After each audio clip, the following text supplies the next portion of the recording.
Hey everyone, it's Justin here, Voices for Voices. Thank you for joining us, watching, listening in the United States, across the world.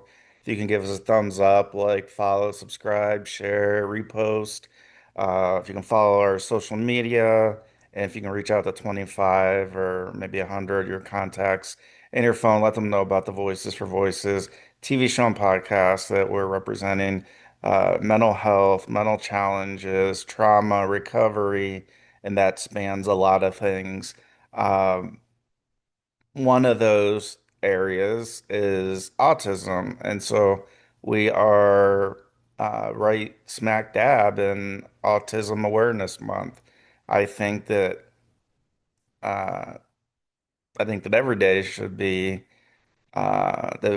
that there shouldn't be as many holidays and months, and I think it should just we should just treat each other like humans should treat each other kindly. And so you've seen a couple episodes earlier than this particular one, where we talk about autism and in depth, and I talk a little bit about mine.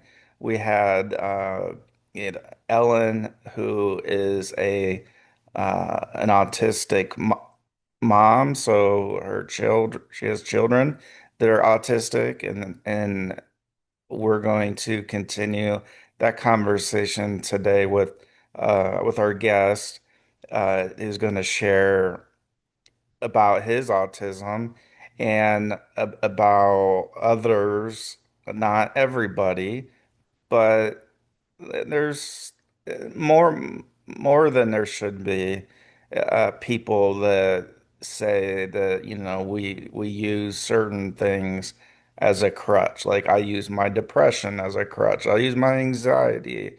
I use my ADHD. I use all the things that I come with. I use them as crutches. And our guest is going to share that as well. He's going to share his experience, just being autistic, what that means to him, and how that impacts him, uh, or doesn't, because uh, autistic people are still human beings, and we should all be treated with, kindness, gentleness, respect. And then he's going to share about some of the unfortunate comments that other people, I don't know if we're going to name names or anything, but just more in general of that people do, unfortunately, look at that, look at autism as we're using a crutch. Like, well, we'll use it when it's convenient. So let's hop in. David Solomon's with us. Thanks for joining us on the show. And now we're gonna get into autism and how that impacts you, and how unfortunately there's some individuals that are just, they can't be pleased. hmm I I agree with what you said, and thank you for just having me on and talking about this. Um, special needs and autism is really big. My mom, as you know, ran a ranch for special needs kids, and did so very successfully. Special needs has been really big on my heart because I grew up with that surrounding me.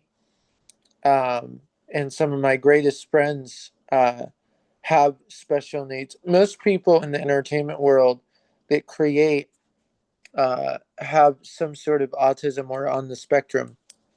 You know, ever since a kid, I was made fun of for being different because I would act out everything that I wrote, or I would draw at an incredible speed.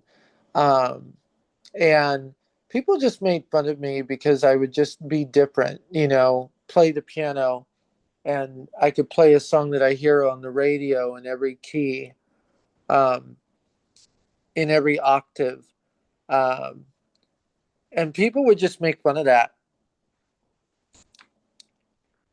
And I think now, of course, there's autism awareness, and that's great. But there should have been that back then because we had so much bullying back in my day. And that wasn't so long ago Mhm. either. You know, I get crucified for being the CEO of Mythical Creatures around the world, even to this day, because my wife handles emails and she handles different things because of my autism. Um, I see the world a little differently, and I write and I communicate. I'm always on the phone. If anyone ever knows me, I'm always on the phone. I'm always talking. I like to talk to people. I don't like to message people on email and say how are you. I will if I have to, but chances are I'll mess the email up because of my dyslexia, which comes with that autism. I'll say that it's been a challenge to be a writer and have dyslexia and autism at the same time. And if it weren't for my mom and Professor Fred, who I want to bring in today, uh, you know, I wouldn't be here. I was, I think I was 10 or 11 when I was, just being a rebel.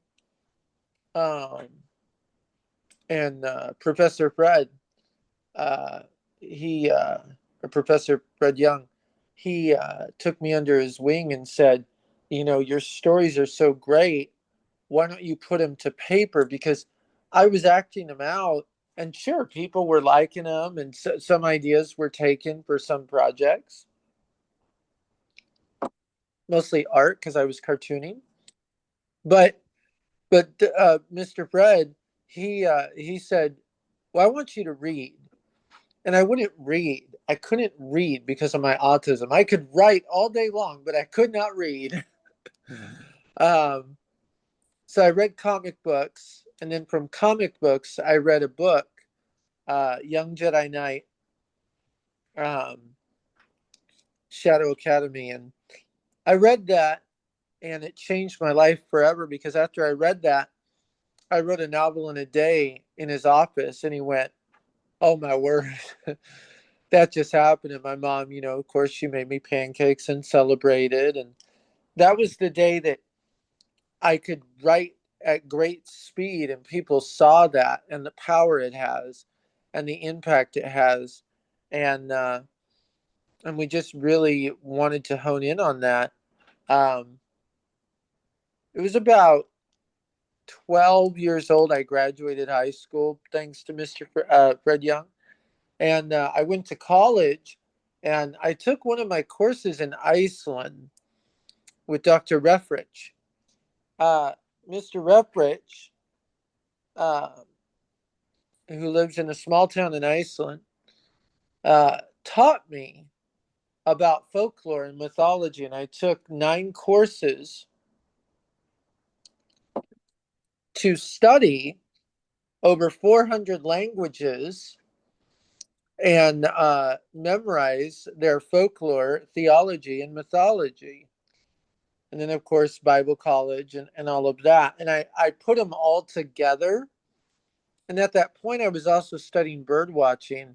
So when you put all of those together, you have something that grows, and it grows into a something very beautiful. Grows into something very beautiful. I think I was about 8 years old or 9 when I created Owlman. Um, and anyway, my professor in Iceland, he saw that and he said, "What folklore does that tie to?" And so that's where I fell in love with folklore. Furthermore, um, after I studied that, I realized that Wayne Thomas Batson, Chris Hopper, other authors were pulling from folklore that I had learned in Iceland. And it was really interesting to see all these authors, Donita K. Paul, Brian Davis, pull from folklore that was already there. It was kind of cool. So I utilized my disability and made it a ability to do things at a different speed than others, but also do things differently than others could actually get done. Um, to this day, my autism really shows because little tasks I struggle with, I have to have them written down, and you can drive your family nuts that way, or you can drive yourself nuts that way.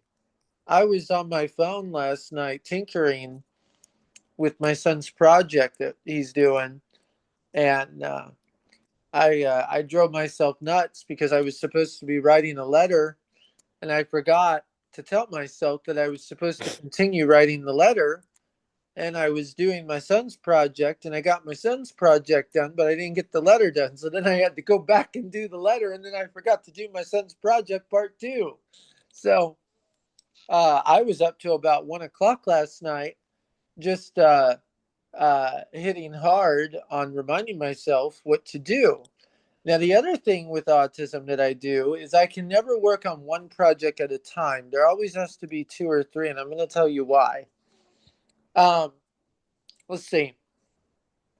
'07 and '08, I was writing TV shows, and I would get bored after Anakin and Ahsoka are chasing the bad guy, and I would go, huh, yeah, I want to do something else now. I'm burnt out. So one day would be Star Wars, and the next day would be Smallville, and the next day would be Incredible Hulk, and then we would go back. And at that point, Iron Man Armored Adventures. And so there would be a rotation, and it worked because I would always come back with a fresh mind, and it would always get done. And I should practice what I preach. So when I write novels, I get bored because then it's like, oh my gosh, I am so stuck. So, like this one story that you guys are going to read, it's phenomenal. It's some of my best writing. I fell in love with the story. It's set in Long Beach, California, which I had the honor of going to a long time ago with my mom. Great place, good people, great culture. But I sat on the information for 12 years. This is one of those folklores that you really just don't know how to use, so you let it percolate for 12 years. And finally, it's a masterpiece. It's sitting at 150 pages in a script. Well, folks, that's a 2 hour pilot. And so I have to trim that down. And it's so good. It's great. It's getting back to my golden age, I call, of writing. And I love that. And we're doing a tour, as everyone knows, um, Voices for Voices Publishing Tour 2026 to 2027 and even 2028. Um, and I want to also announce that we're also going to be opening up a physical bookstore in the future. Uh, and I got confirmation of that today. And we don't know the location of that, but we will in the future so that we can have these great stories accessible to people around the world that want this content. Um, I've been really struggling uh, as someone with autism of, you know, I have 402. I want you guys to think about this 421 books ready to go that I have written over a 25-year span. And that's just that. That's not including from ages 5 to 9, which is at least another 400. But those aren't full books, those are scripts, uh, and recorded acting out sessions. So when you look at that, you go, huh, what do I do? And when I was a boy, at 10, I wanted to work in VeggieTales, so I made all of the prophets from the Bible come to life in VeggieTales. My mom made me post it on our AC unit. We had tarp around it, and I posted all these pictures of the VeggieTales prophets. I worked in VeggieTales after that, and now you look at what we're doing, and it's really no different. Nothing really has changed. It's a little bit, but not really. It's mythical creatures instead of VeggieTales. That's the only difference. So I'm just really happy to be where I'm at because special needs to be talked about, and people take advantage of people with special needs. I was taken because of my autism and taken advantage of to this day. Um, so with awareness, someone Stephen Reimers uh, said that I use autism as a crutch, and I don't. It's my strength. And also, when you have autism, you really can't lie. Um, it's really hard to. And because of my moral compass and the autism, you put that together, and it becomes a mess for someone that tries to call you a liar. And I've learned a lot of people take advantage because you try to see the good in people when there aren't any. And that's important. So, in running mythical creatures around the world, um, honestly, yeah, I've had some hate, but I push through it. I get up every day, do the post and the art and the story, and it keeps you going. And writing a novel or a screenplay, or maybe the baby's having a hard day, or, you know, mythical has always been there since day one. I remember when I was paralyzed and blind, I was told I was never going to see again. And the doctor said, you know, what are you going to do? And so my mom would read me the stories. And over time, the stories would mutate into what they are now. And it's incredible. And so I'm honored and privileged to have those stories to share with the world. Um, it's Do and this is your call. Yeah, Just something that came to my mind. A lot of people, unfortunately, we've learned over the last some months, uh, yeah, some period of time, that they, I guess they, what's the right word? They they take your content. yeah, They don't ask you for it. They use it in a book. They yeah, make yeah. money off of it. You, Plagiarism, yeah, as the original author, how do you handle that? Because that could be yeah, debilitating to somebody. And yeah. I mean, I got used to it with my mom. Um, the movie Bright, I'm gonna name for the first time. Um, you know, one could argue onward. Uh, I'm, I'm gonna, you know, I'm gonna say that people took advantage of my concepts and stories. Um, and my mom tried to go after him for it, and sometimes it's successful, and sometimes it's not. Um, You know, Mr. Mr. Davis, others. There was one in particular. There was a Oregon story on the coast in 17, and we were gonna do it, and then someone shut it down and shot it themselves. So yeah, you're absolutely right. Mm. Um, And Mythical also uh, isn't a new concept. It actually, and again, if you want to get into it, you can. You don't yeah, have to. yeah, But no, I just wanted to, bring up to people's attention um, that, in 1939, that, mythical creatures around the world didn't start in 2017 or 2002. no, Basically, when you get down to the nuts and bolts of the organization, it actually started in 1939. yeah, yeah. 19, well, 1930. Well, Around there. yeah, yeah, because yeah, yeah.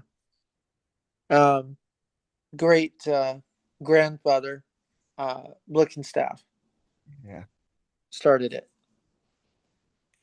and I won't get into all the details, but Mm. people's families knew the Tokens and the Lewises, and it's kind of interesting when you read my mom's letters and then my great grandfather's letters.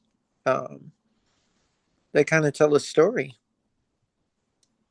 of how everybody knew each other, and it's kind of neat, you know. Yes, I mean you're literally taking the torch Yeah, from all those years and just continuing that, and then having a child to really uh, come out with some of his own work. yep, um, that's gotta feel good too, because right, if and I'm on the spectrum too. I'm a little bit, obviously we're different people, obviously, and yeah, unique characteristics and that. And so certain things I'm able to do and certain things just bother me. And again, you just power through it. And for those that are watching and listening, you got to just find what works for you, because what works for David, what works for me, David, gets up and he first thing on the mind is, mythical creatures around the world. I get posts, get working on art. For me, it's voices for voices, but I mean, and then all that kind of just it all evolves together. So if you're watching and listening, going, "Oh my gosh, I don't I'm not a CEO of an organization. It must be easy to talk about, and because of that." Well, it's actually not. It's hard to do it because as you mentioned, to keep our minds on like one or two things. Uh, and cycle back and forth, because to work on one thing, I'm a little bit more to the focusing on the one thing, and you have a couple of different things that you're rotating through, and yeah, it's okay. And I think that's a big message, a big takeaway from the show is it's okay. Like, you don't have to be like me, don't have to be like David, anybody others in your family or schools. The key is that you believe in yourself. And as corny as that sounds, and I know growing up, hearing people say that, like, oh, you're special, and that um We are. But we all are special. It's not just some of us. We all are. Some of us have been diagnosed, some haven't. Some are doing certain things, some are doing homeopathic and you just got to find what works for you. And I think Yeah, that and that doesn't happen overnight. I like how you said that. Yeah, and um, it's really been a journey with like uh, juggling mythical and what it means now. There's so much demand on it now, um, of what we're doing, and it's never been done. And I'm constantly on the phone setting things up and talking to people, and Mhm. it's a lot of hard work, guys. It's a lot of hard work. Um, If you didn't love what you were doing, you wouldn't do it. Like, I that's mean, right. Yeah, it's my passion. It's my baby, and just like my children, Mythical has been there, and you know, my mom held on to it. But yeah, it was created originally. The idea in the story universe was kind of created by Grandpa Blickenstaff, and then Mom's mom kind of skipped that, and so the Blickenstaffs raised Mom, and uh, and then Ralph and Muriel, the other uh, relatives, raised Mom, and then they told their stories. I remember Ralph sitting in his home. He would talk about the old bombers and what they used to see, and there would be all these World War II stories, and even World War I stories, by the way. mm, Um, and so it's just a privilege to utilize that. Um, and when you're going back in history, some of these folklores took place in 1908, and it's like, whoa, well, we're right. bringing them to now, and that's kind of cool too. Um, but yeah, it started with Blickenstaff, and then Mom took it over, and Mom told a lot of stories. I remember Troutdale, Virginia. That's when she really introduced me to her idea. We were in hyperbaric after Dad uh, blew our house up, and we were in the Troutdale Pond in a boat because we were on break from treatment.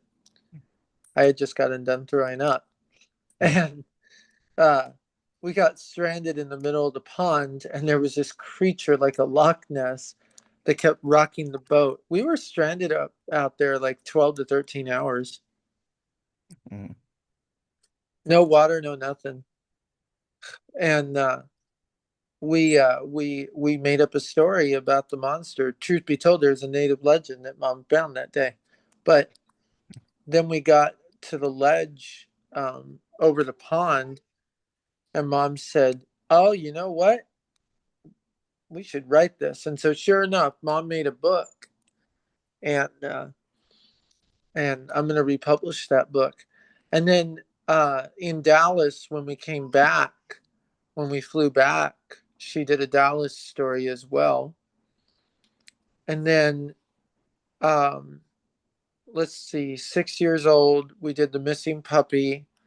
7, it was the super puppies, and then 8, it was San Francisco and the ocean, and then 9, uh, it was let's see, oh, let me think here. It was Santa Rosa and Chico stories, and then 11, it started pushing. I remember doing the. This is going to sound weird to everybody, but the show Arrow. Well, I was 11 when I created the concept. Now, the original concept was Oliver Queen. I was sitting in the Medford Barnes and Noble, and Josh and Adam were there, and Tish and John. And I asked them, what is the latest Green Arrow? And so they, pointed me to it. And my professor was there because he was trying to get me to read because I would write, but I wouldn't read. And it was very unusual. And so, again, I was doing calculus. I wouldn't do addition or subtraction. It's an autism thing. I got bored. And so, anyway, I started reading the Green Arrow comic, and he goes, so he likes reading, but he only reads comics. Okay, so he took me to a comic store, More Fun Comics in Ashland, and I met Scott and Andre. And Scott goes, well, yeah, we got Green Arrow.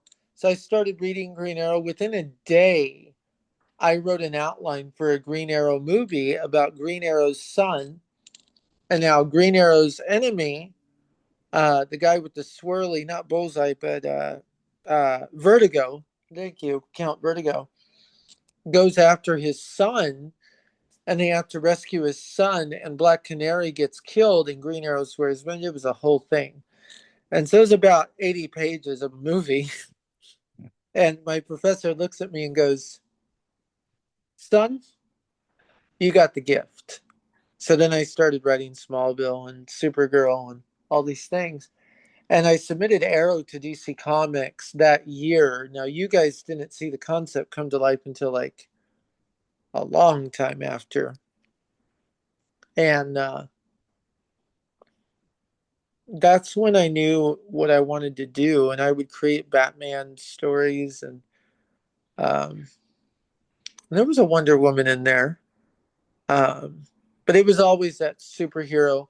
And every year I would make my own birthday cake and I would draw characters from the Bible or Star Wars or something that made a difference in my life, or maybe I was writing or drawing that year.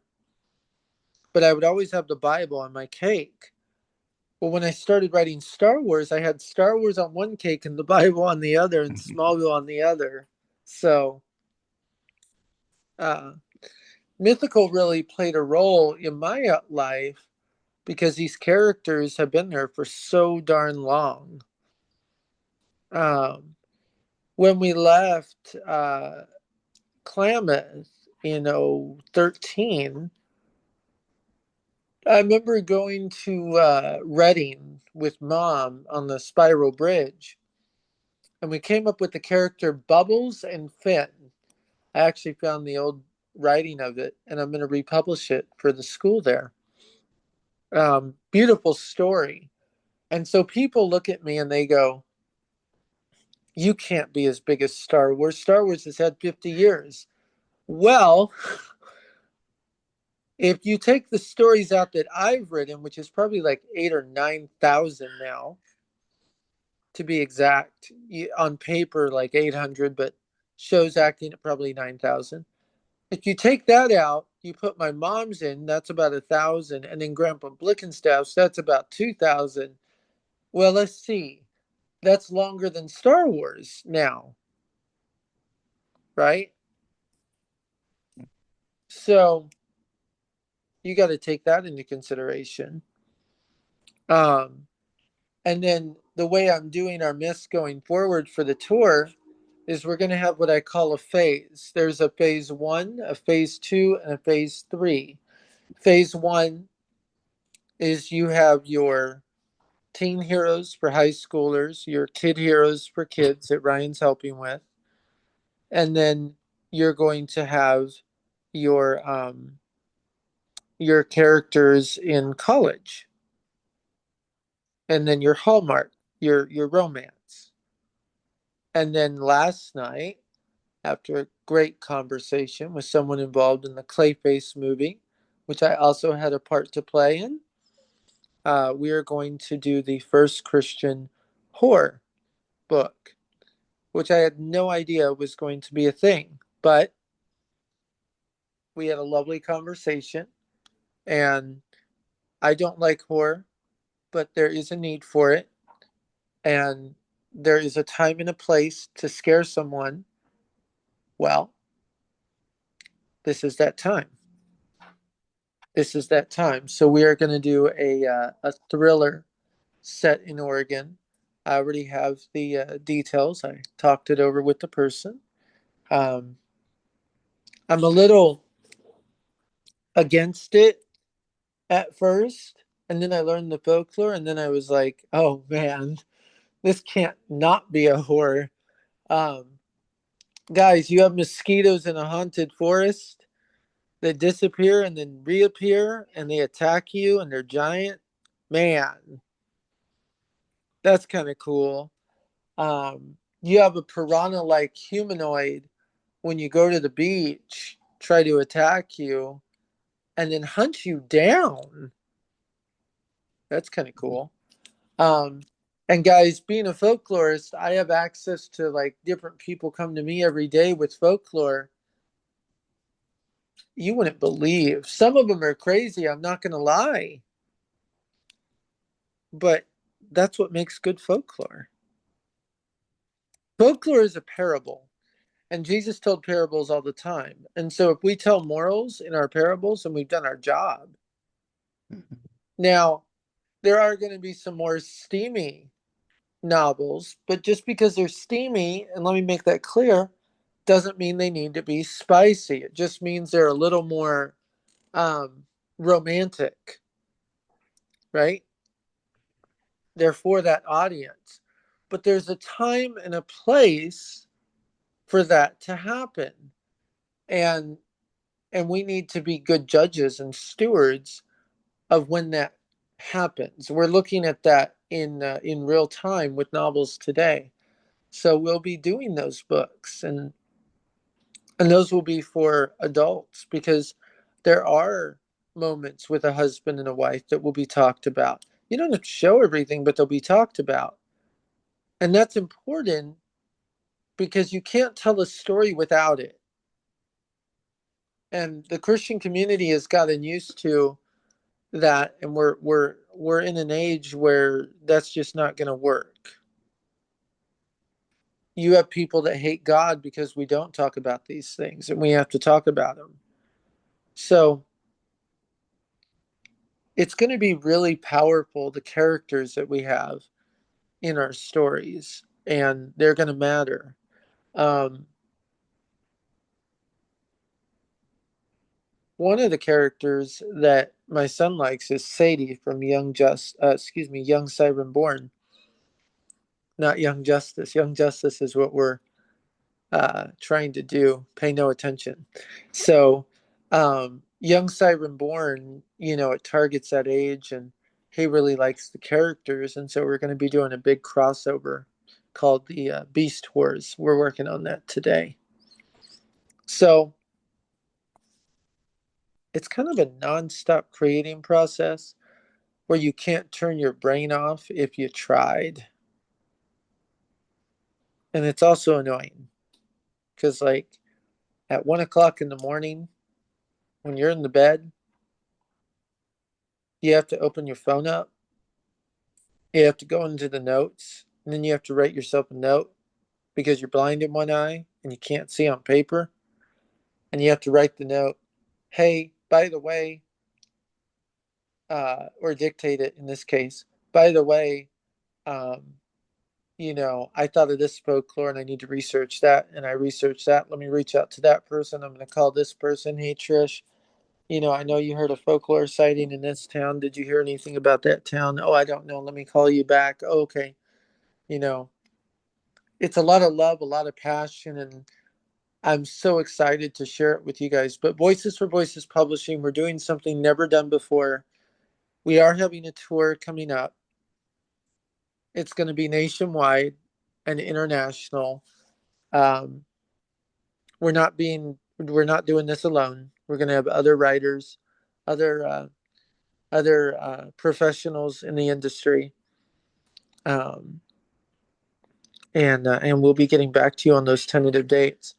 But so excited to be a part of this moment, um, and a part of the tour is to give these small towns a voice, but also as a ministry to create an alternative to what kids are reading with all this nastiness of sex, which is spice code word in books, and language and vulgar, and bring morals back to publishing. So Voices for Voices is a Christian, as far as I'm concerned, fantasy publisher, and it will stay that way for now. Um, and we're happy to do it, and that's kind of my journey uh, into being autistic and being made fun of and being a CEO. Yeah, it's really, I mean, it's a roller coaster day to day, minute Oh to yeah, minute. And definitely. some of my, someone might say, you're talking about, oh, I've written this many, and hey, that the stuff's true. And if someone doesn't want to believe it, that's okay. They don't have Yeah. to. Uh, but we shouldn't take away from others No. what what they've done, what they believe to be. Just like we're not going to tell somebody, well, you shouldn't do this. I mean, we can say, yeah, like this type of activity is not good. Yeah. We're not going to do it. But it's up to that person or that organization to actually make the call and stop, modify, pivot, whatever we want to say.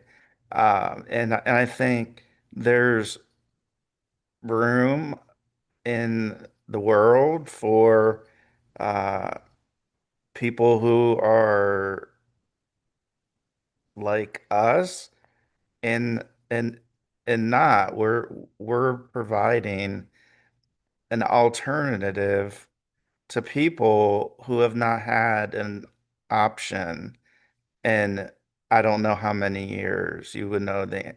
I mean, and that should be allowed when Coca-Cola is on the shelves at a grocery store. There's Pepsi there. There's Mountain Dew. There's Dr. Pepper. There are these options. And so if somebody doesn't like what we're doing, that's fine. Do your thing and live with what potential consequences may arise from that. Um, and and that's okay. Somebody goes, if they drink soda, then they say, "Oh, today I'm thirsty for Coke."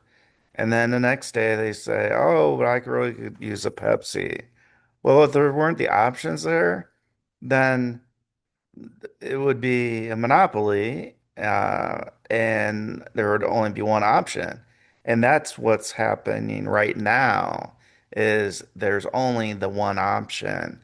People don't have the option to look like side by side and say, "Oh, I didn't even realize there was a an alternative to what has been published and what entertainment on top of that." And I think that's a big takeaway for our viewers and our listeners is we're providing that alternative. It's uh, at the end of the day, it's up to the consumer to decide what what they want. And we don't control the world.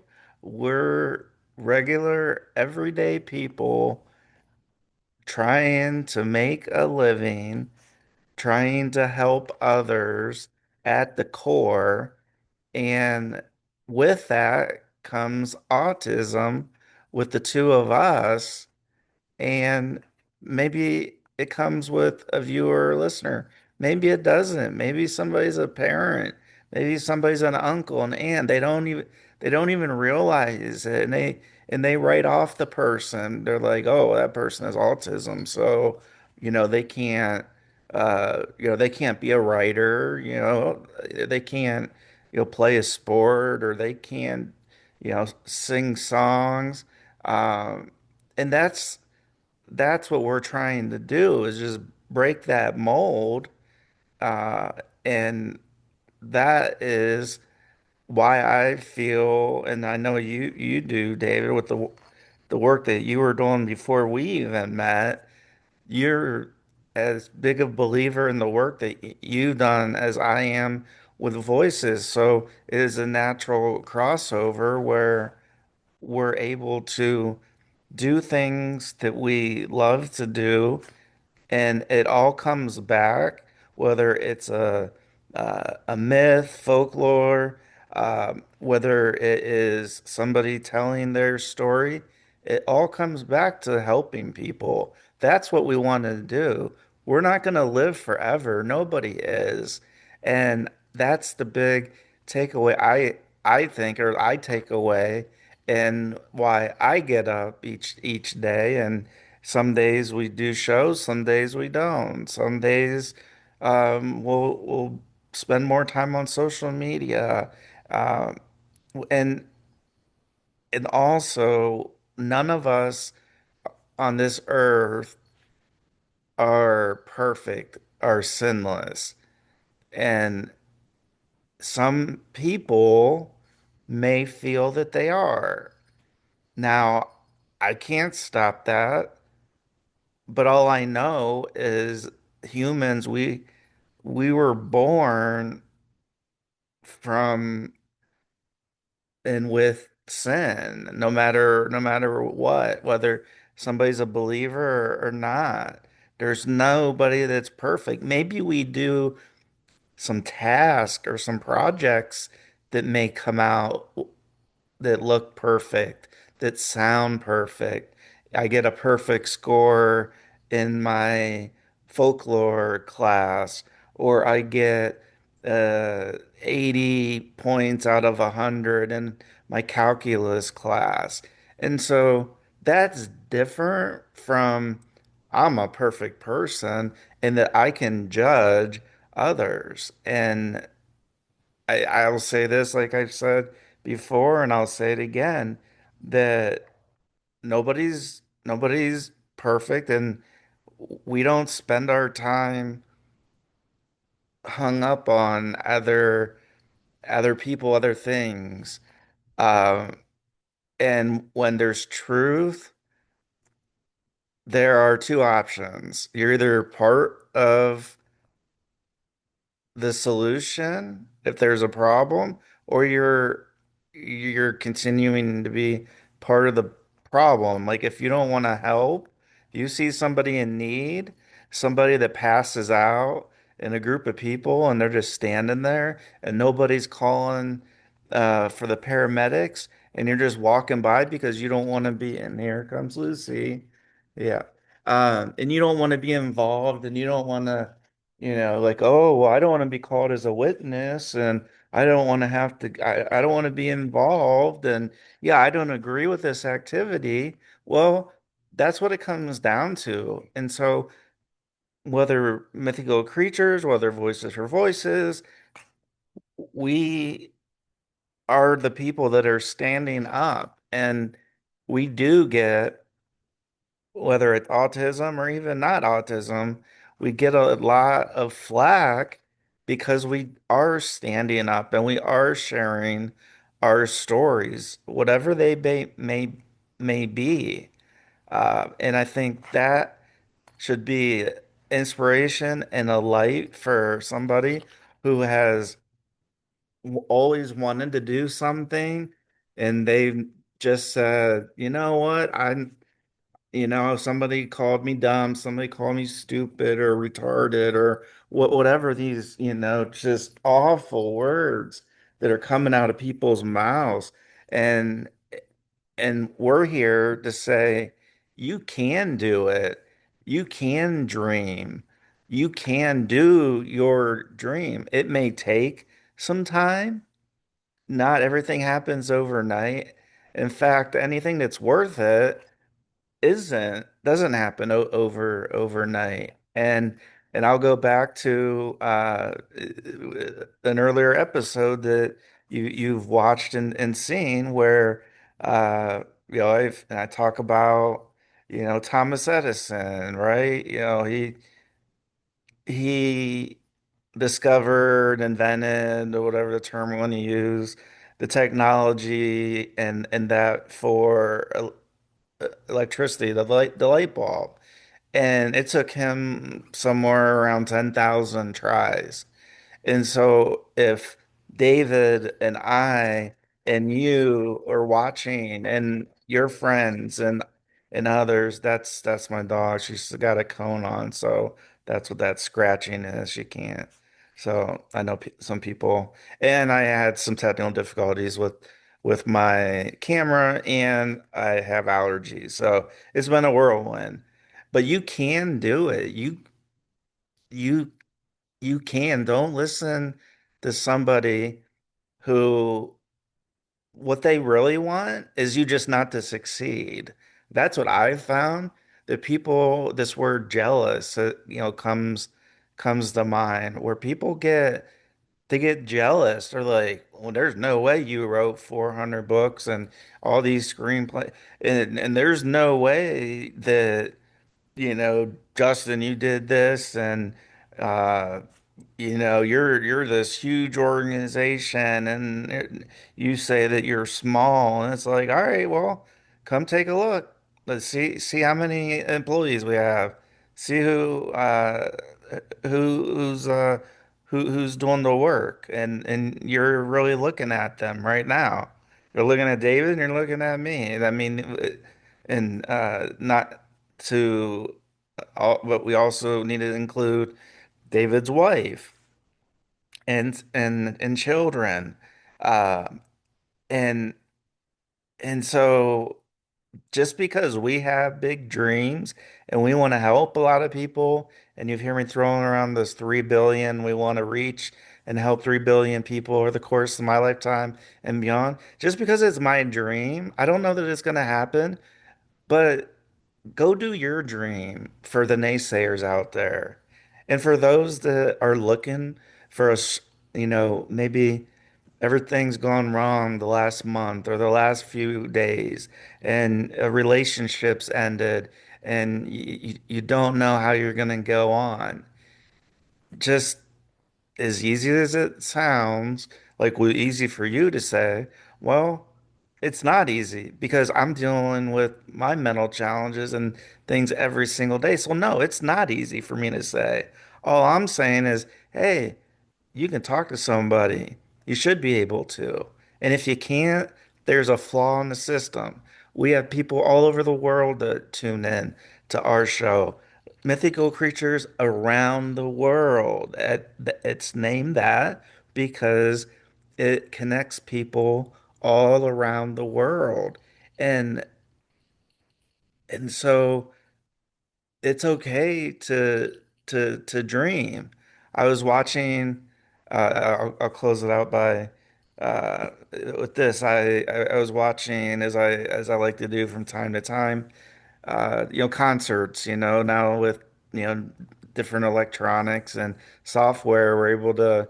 If we're at a concert, we can record the show uh and so one of the bands that right now, I remember growing up, and I did an episode on it, so you'll have to check it out. And and and and so they've gotten to be more popular now than what they were when back in the heyday when they came out as a band. But what their lead singer said on stage, it really resonates with me, is talking about being a dreamer. And I'm not talking about the political dreamer type of language. I'm talking about just a person that has a dream and says, you know what, I want to be an astronaut. Well, that was me growing up. Well, this band, they wrote a song and said, "Is anybody out there, had a dream?" And there's people cheering and that, and say, and they people look at you and say, you got, you're crazy because you got this idea or ideas that's so out there that they're never gonna happen. And there, he gives a gesture, which I don't recommend. But what he says is, so we wrote a song about it, and it's a song called Iconic. And I'd say two of the most overused words of dialogue that we have as humans, at least in my opinion, is epic and iconic. Like everything's epic, man, and everything is iconic. Those used to be reserved for truly special times and special things. Now, I went to school, man. We're gonna have an epic weekend because today's Friday. Uh, yeah, yeah, you might have, you should. We all should be able to have fun and safe and prosperous, whatever that is to us. But it doesn't mean that every weekend is going to be epic. Like what, how do we judge that? So that's my spiel for for this. I want to make sure that the people that are dreaming that have and I've also mentioned, Dan Reynolds with Imagine Dragons that David has just a little bit of communication and ties with, but we won't get into that because of NDAs. But their lead singer Dan Reynolds, he was talking about uh, how he goes to therapy. He's like, man, I've been to therapy.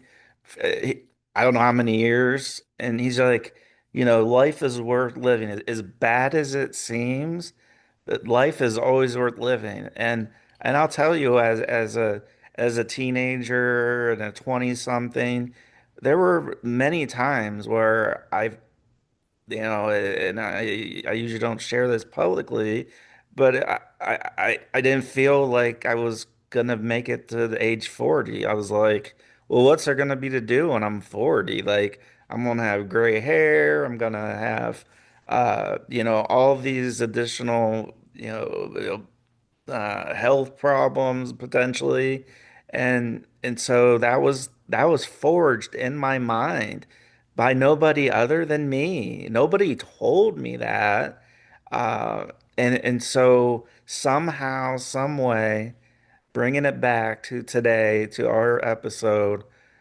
talking about autism, talking about being a dreamer of talking to people, to communicate with people. David's more of he likes to talk to them. I'm more of the behind the keyboard. I'm more, my psychiatrist says I'm an introvert. I mean, you wouldn't know it by our shows and such because I sometimes have a trouble stop talking like now.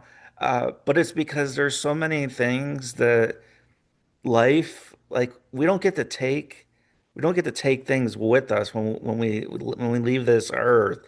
And so I want to leave every single moment that I can, whether one person watches or listens or a million or 10 million watch or listen.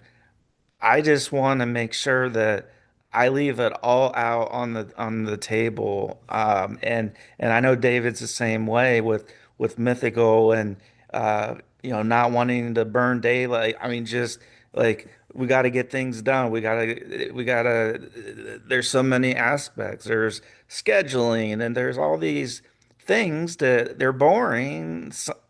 But they got to be done. You can't have a tour if you don't schedule, and if you don't, who you're going to schedule with, you got to find who you're going to schedule with. And so it's this long continuum that a lot of people just look at and say, "Oh, well, they did this in their tour and this one stop, and they did this and and think that like, oh yeah, we just showed up, and then these things, whatever they may be, whatever may come, and and it's not that. There's a lot of in these. as we're getting closer and closer to 500 episodes, I've had a TV studio ripped under my hands. And so that actually has turned into a blessing because I was limited in the amount of shows I could do at that TV studio. Maybe that comes back, maybe it doesn't. But what technology, I'm trying to utilize it in a positive way, saying, you know what? Like, go ahead, take the studio. I don't care. We're still having the show. We're still having guests. Yes, there's going to be solo episodes. But there's also going to be guests that are going to come and bring their their stories and their experiences, and that's how we're going to continue to reach more people. And what David's talking about with mythical creatures being formed so long ago, and him carrying the torch, and him sharing those myths and the folklore and the art with the world. It's a true blessing, whether you like it or not. I mean, and the last thing I'll say is if you don't like the content we put out, then turn the channel. Um, we think that our content is good. We think it is clean. Yeah, there's going to be occasional episodes where, I may use expletives. I don't like using expletives, but sometimes I do. That's where I'm talking about. We all have faults. And so, uh, continue doing what you're doing. Uh, if somebody you'll find out who your real friends, your real people that are behind you when you have next to nothing, whether that's no income, no job, no nothing, but people are still hanging with you. That's how you're going to know who you're going to want to ride with when the times get to be good. Because when the times get to be good, as some people have found out the hard way in all industries, that it's easy to jump on the bandwagon when a baseball team or a football team's winning all their games, and it's all looking easy, or every competition we enter we win, uh, or whatever that may be.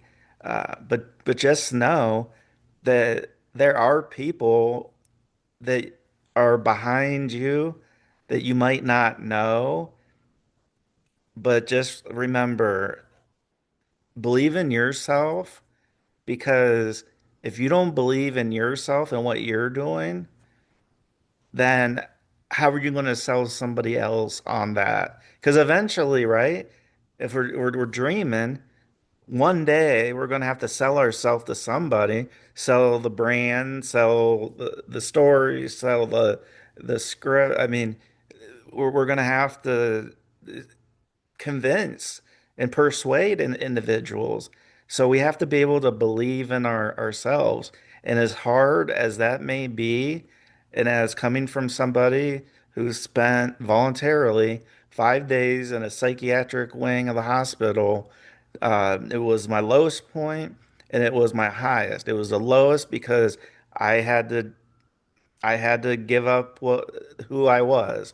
I couldn't drink anymore, um, and I had to basically be another person.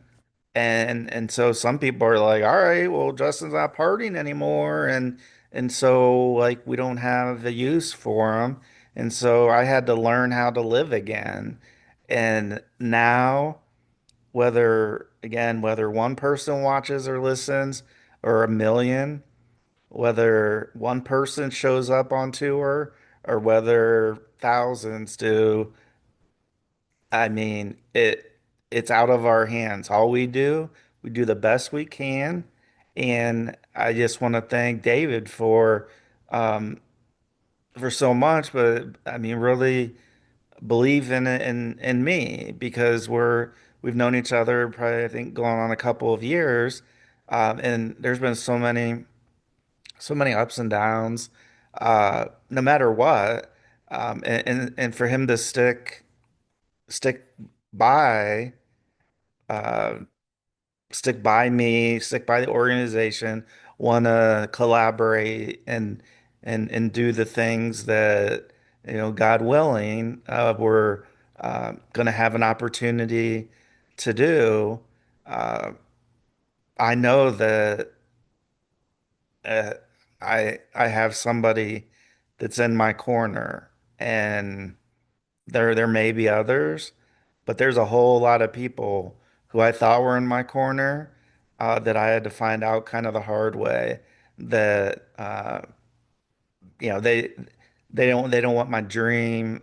They thought the dream was just getting too outrageous, um, and like I said, we all of us are going to leave this earth one way or another, and uh, I'm going to leave it all on the table. David's going to leave it on the table, and we're going to give you everything we've got. Anything, lastly, to add, David? I know I just went on like a 20-minute rant. No, no, I think you're good. Okay. I wanted to, someone just messaged me. Uh, so I'll end it with this. This is what I get in my TikTok, and I had to put it on the big screen to read it because of my eye. Yeah. So, um, I saw something in Florida when I was on vacation. It was very strange, and it was on the beach. Particularly, it was blue and gray and was humanoid, but had fins on its back. And it was in the shallow waters. The detailing of it was my dad also saw it too. My dad is a Coast Guard.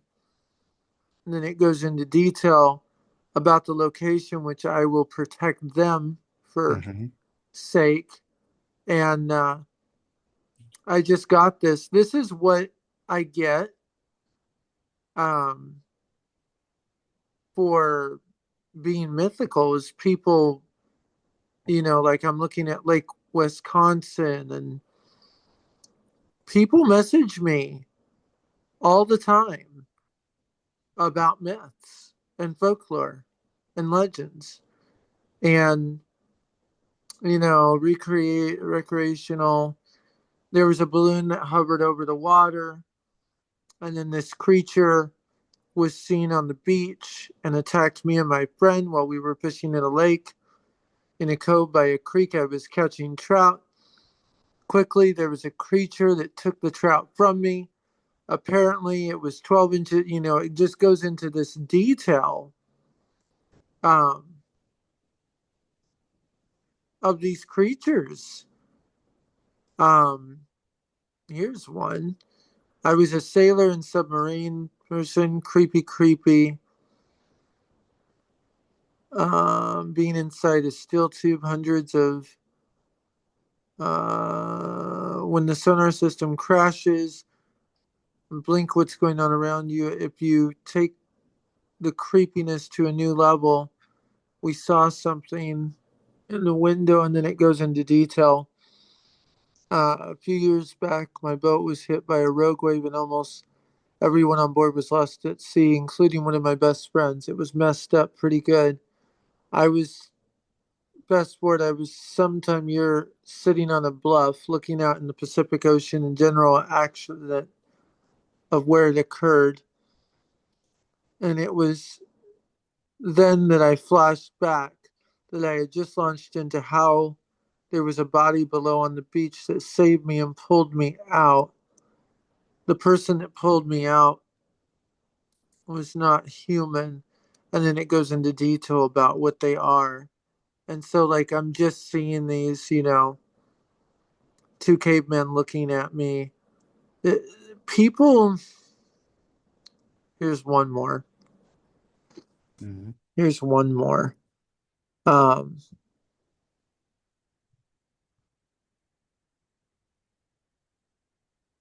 it is, I am dive certified.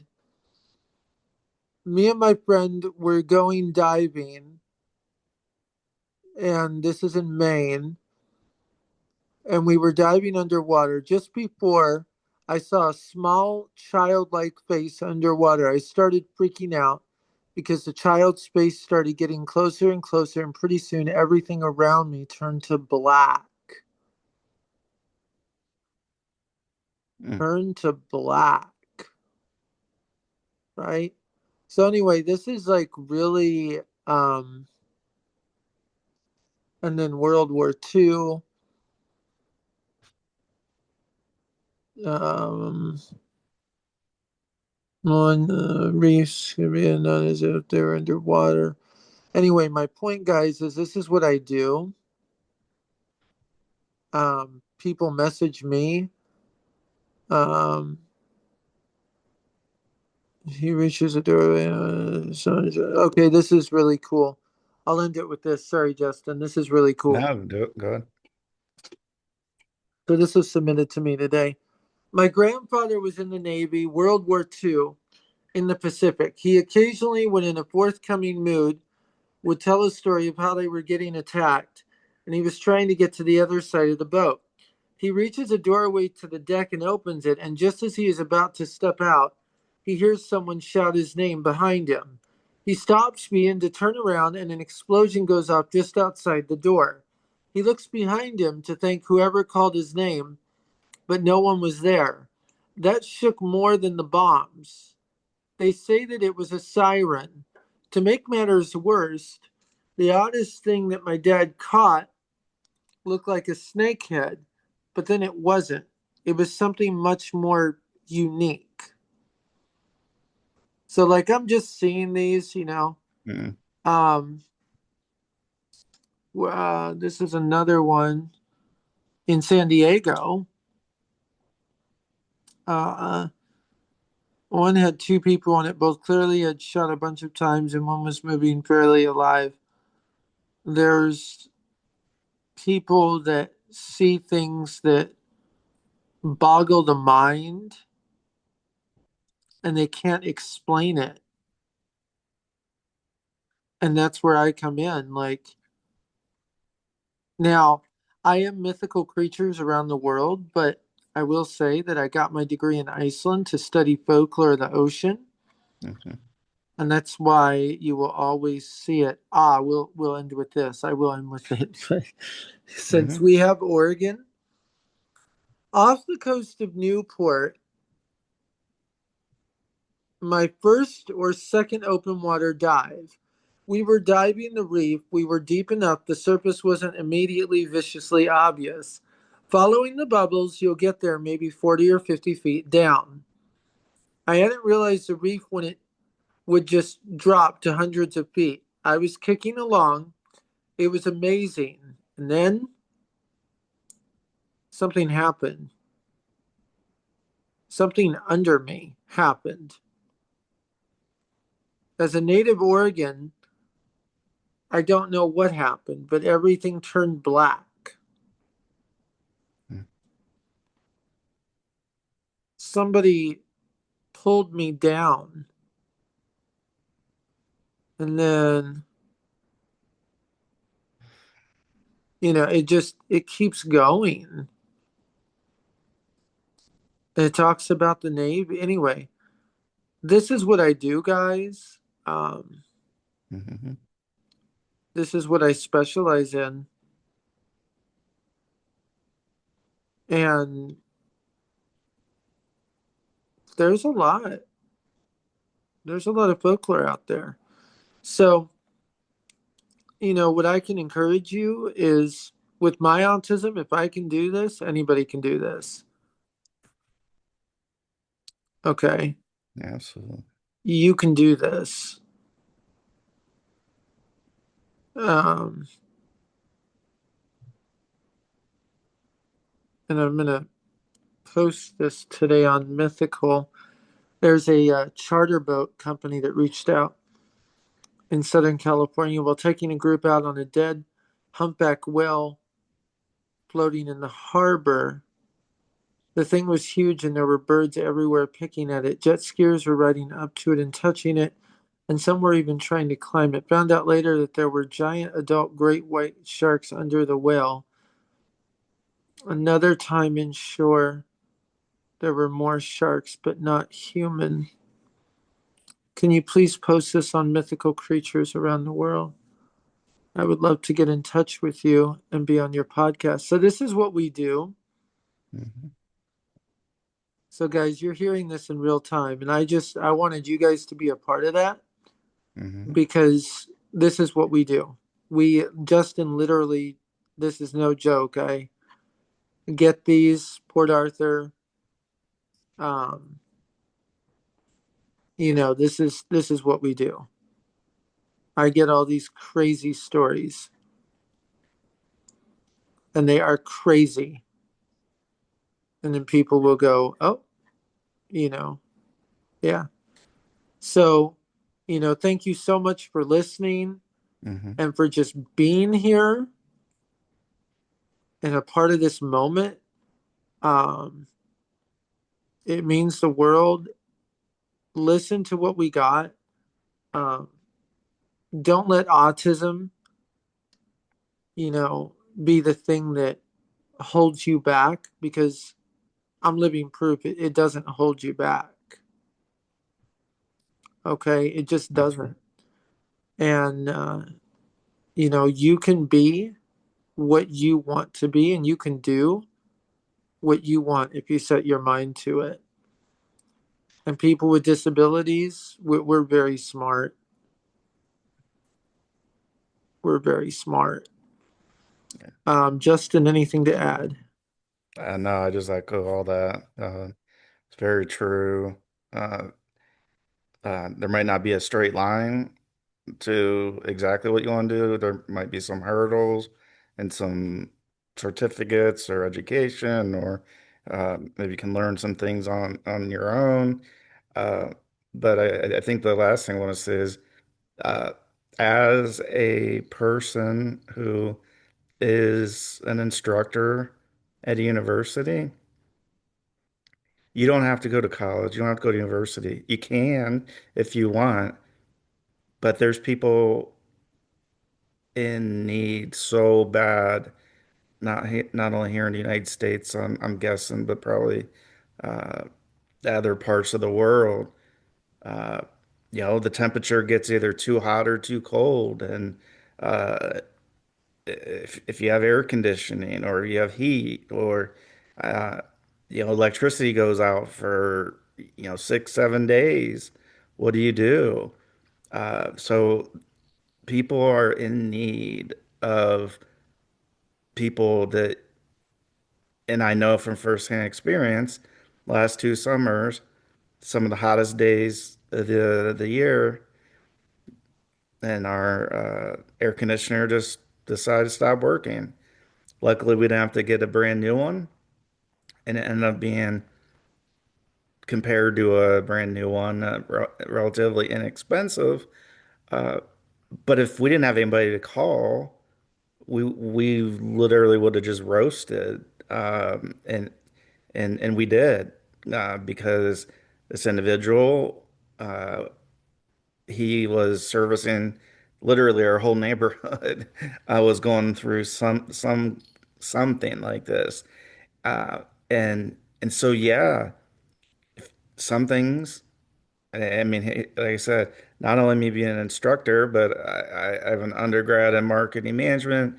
I have an MBA in management, and have taught college over 10 years, college students, undergrad, master's level, in person, uh, virtual, online.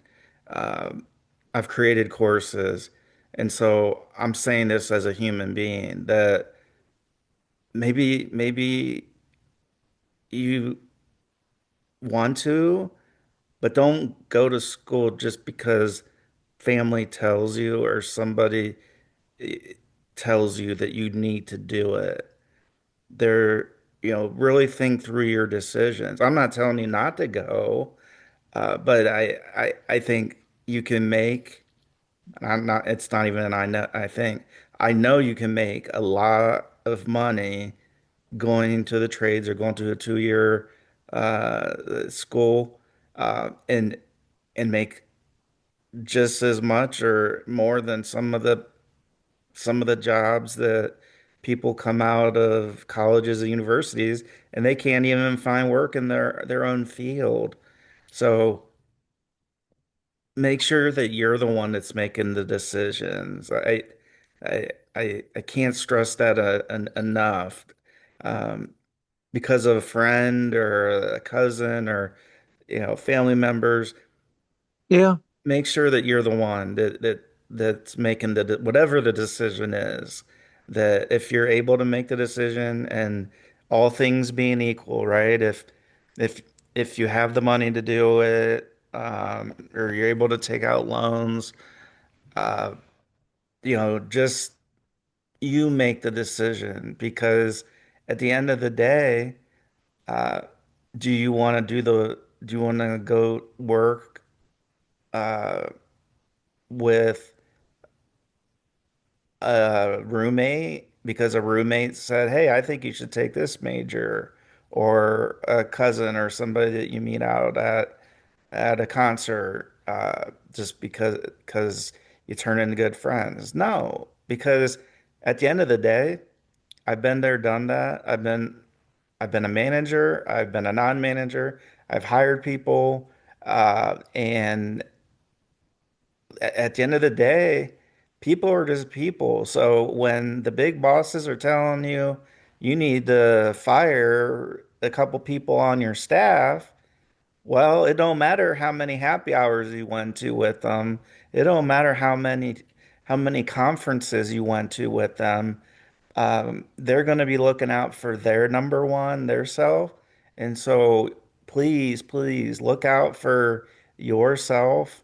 And again, the people that are riding with you when you're going through a rough patch, those are going to be the people that you're going to want to have in your circle. So thank you, David, for spending so much time with us. And we, obviously look forward to continuing the collaboration, and reaching people and Yeah. sharing, like you said, in real time what we do, what you do. Absolutely. Thank you for having me. You're welcome. Thanks for watching and listening. Let everybody know.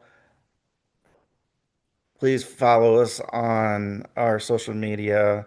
Uh, Instagram and Facebook are usually the areas that we would recommend you. Mythical Creatures Around the World, especially on Facebook. If you don't have a Facebook, get Facebook and follow Mythical Creatures Around the World.